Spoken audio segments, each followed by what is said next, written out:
کیا آپ نے کبھی اس جنگل کے بارے میں سنا ہے جہاں رات کو ہنسی اور سرگوشیوں کی آوازیں آتی ہوں؟ ایک شکاری اس جنگل میں گیا، لیکن جب وہ واپس آیا تو وہ شکاری نہیں تھا۔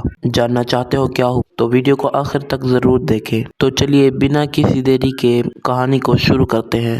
کہانی کا نام شکاری اور جنگل کا خفیہ راز۔ ایک وقت کی بات ہے، ایک گاؤں میں کبیر نام کا ایک شکاری رہتا تھا۔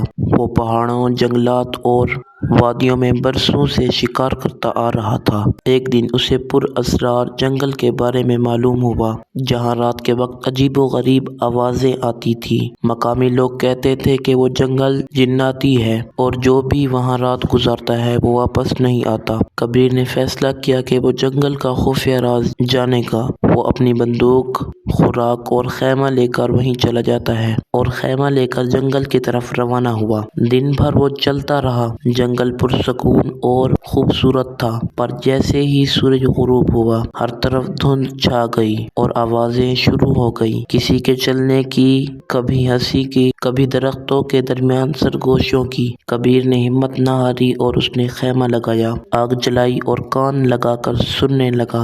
آدھی رات اچانک اس کے خیمے سے باہر میں آواز آئی، کیا تم بھی ہمیں نقصان پہنچانے آئے ہو؟ کبیر چونک گیا اور باہر آیا۔ وہ دیکھتا ہے کہ ایک نورانی شکل کا ہرن کھڑا تھا جو انسانوں کی طرح بول رہا تھا۔ ہرن نے بتایا کہ یہ جنگل جانداروں کی پناہ گاہ ہے، جہاں کوئی بھی ظلم برداشت نہیں کیا جاتا۔ آوازیں دراصل جنگل کی روحوں کی ہوتی ہیں، جو شکاریوں کو ڈراتی ہیں تاکہ وہ جانوروں کو نقصان نہ پہنچائیں۔ کبیر کی سوچ بدل گئی۔ وہ جنگل سے باہر آیا، اپنی بندوق پھینکی اور وعدہ کیا کہ اب وہ شکاری نہیں ہے، محافظ بنے گا۔ وہ جنگل واپس جا کر درخت لگانے، پانی دینے اور زخمی جانوروں کی دیکھ بھال کرنے لگا۔ آج بھی لوگ اسے جنگل کا دوست کہتے ہیں۔ وہ جنگل کا راز سمجھ گیا۔ اس کہانی کا سبق: قدرت اور جانوروں کی حفاظت ہماری ذمہ داری ہے۔